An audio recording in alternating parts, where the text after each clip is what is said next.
నా సంగమును బండ మీద కట్టుదును, పాతాళ ద్వారములు దాని ఎదుట నిలవలేవు. నేనే నా సంగమును బండ మీద కట్టుదును, పాతాళ ద్వారములు దాని ఎదుట నిలవలేవు.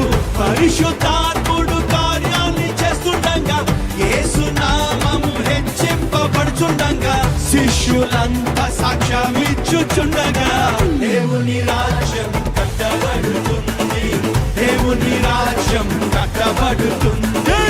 శక్తి చేత కానే కాదు, బలముతో